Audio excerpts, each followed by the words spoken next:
Hey, I'm sitting here at the Coast Guard house with my lovely wife, and we're in an igloo for my birthday dinner. I figured I'd do a little video on our experience here because they have a lot of really good wines, and it's a really cool place to visit. So stay tuned.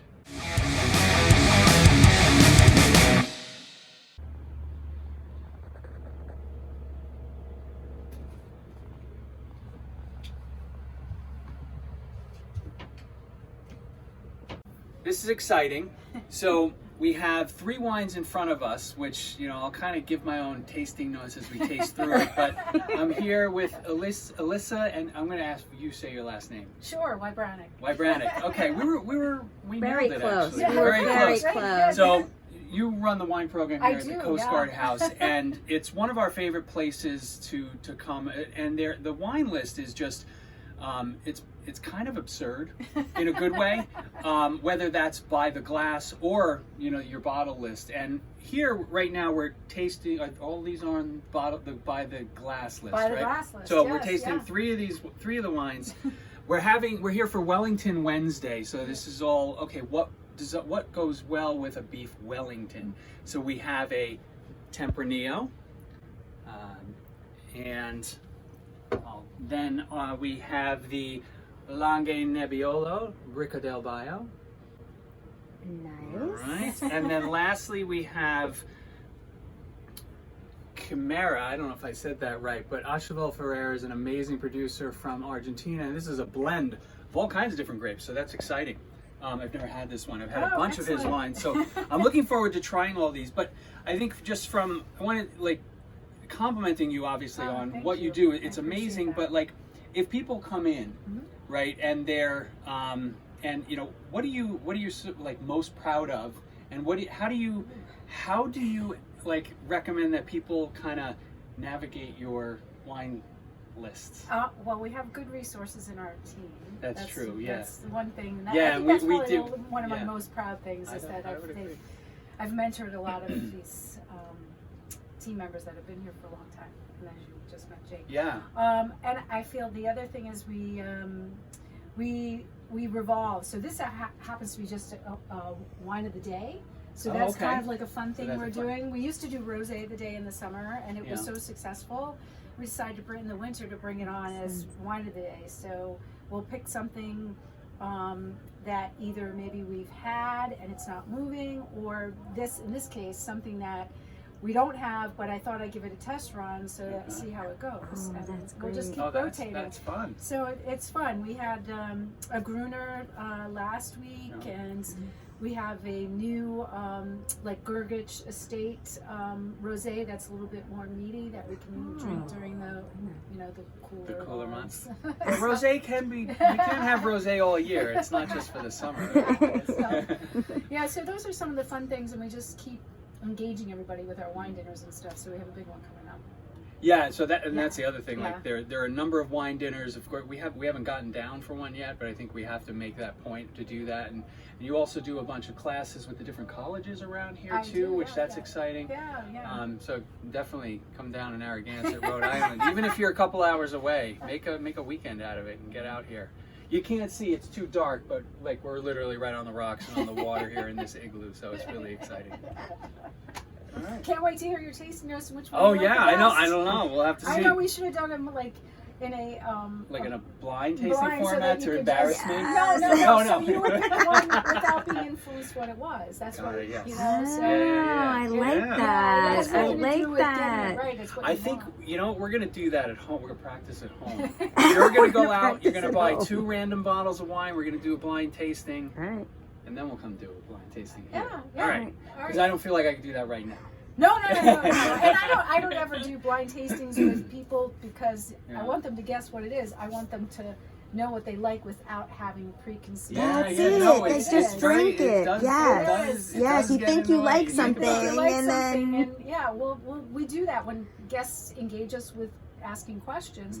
We'll ask what they like, and we'll bring over, like in this case, 3 different crafts of just a taste. We'll have the one they asked for, and then we'll have 2 other ones. And see, but we won't tell them what they are. We'll just say this is A, B, or C. Just let us know which one you like the best, And because you like qualities. Yeah, really Sometimes cool. you like specific qualities, and you can find that in other wine. Like, it doesn't have to be what you think you like. Right. I like that idea. Right, and just like our conversation earlier about you getting the Italian wines, right?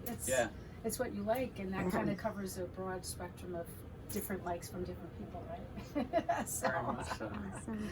Excellent. Well, thank you for so joining much us in our lovely igloos. For And being on having camera Igloos and is joining best. us. Yeah, This is thank awesome. you. Yeah. Well, enjoy, and I'll be back to see what's the preferences. Cool. All right, you. all right. Cheers. We will let you know.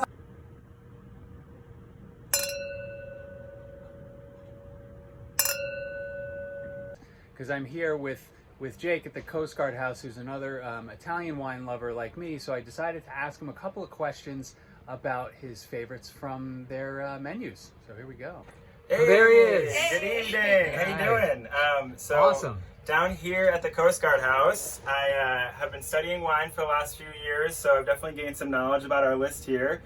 A WSET level 3. I think you have more than some level 3 knowledge. certified. I'm working on my diploma right now. So, but Italian red wine is actually what sparked my love for wine. So, you asked me what are my favorite by the glass and then by the bottle. 2 of those are actually going to have to be 2 Italian reds, Okay, 2 makes big sense. Italian reds. So, firstly, what we're pouring by the glass right now for our Nebbiolo. So it's going to be a Northern Italy red. Nebbiolo is a grape varietal. It's just going to be a really pretty floral wine, but it does have some structure to it, a little bit of body. So pair well with a lot of our meat or game or anything like that. And it just goes well with a lot of great food on our menu.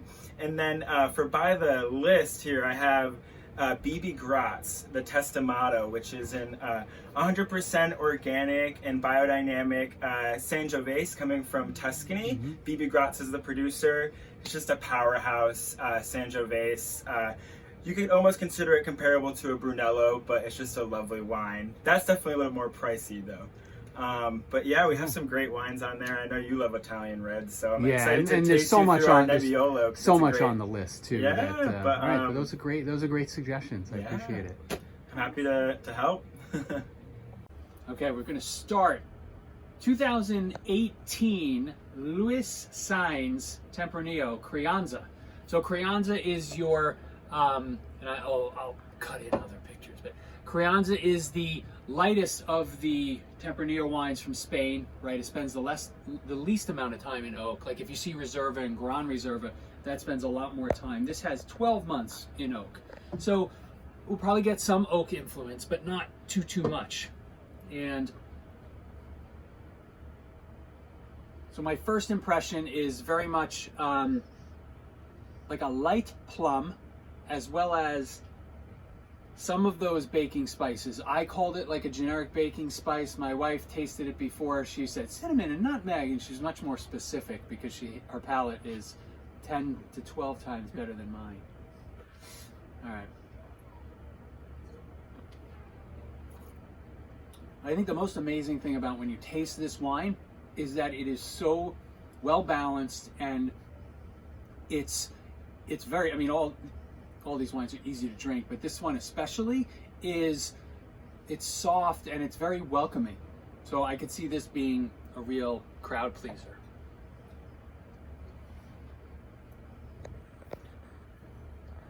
Next, we're going with a 2021 Langhe Nebbiolo.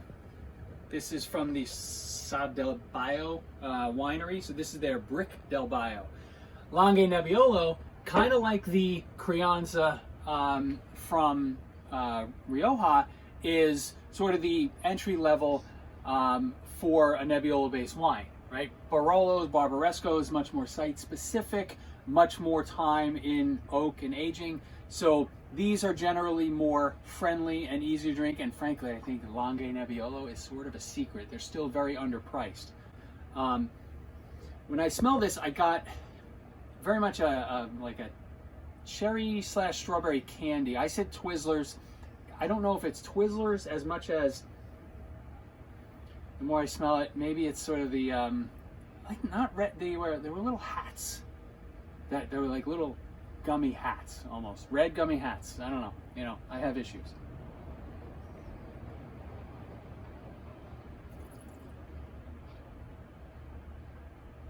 This wine almost has some floral essences when you taste it, and the red fruit is just pure as all get out, and just effortless to drink. Last one, the Acheval Ferrer. I'm going to call it Chimera. I'm going to have to look up on Google how to pronounce this later on. 2019 from Mendoza. So this is a blend of Old Vine Malbec, Cabernet Franc, Cabernet Sauvignon, and Merlot.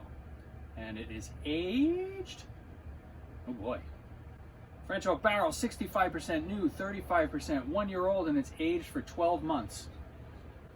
So I don't know how these guys come up with all those percentages and determining what to do, but you know, Acheval Ferrer, one of my favorite producers in Argentina, pretty well known, well distributed brand, so you should be able to get it.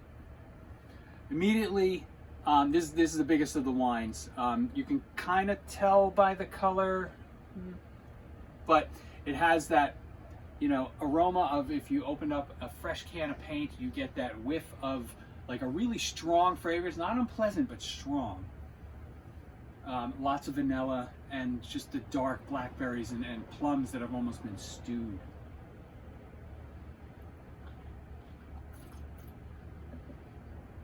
And you think about what I just said, and you think that the wine's going to be aggressive coming in, and it's not at all. Like, all three of these wines are so balanced, it's wild. I mean, it's kind of, you know, I'm going to give them more props for picking these out and offering, you know, at least 2 of these by the glass and 1 by the glass tonight. You know, you just don't get that everywhere, and these are just incredible. I'm not sure which my favorite is yet. Maybe I'll film something when I get back home and when I've had time to think about it.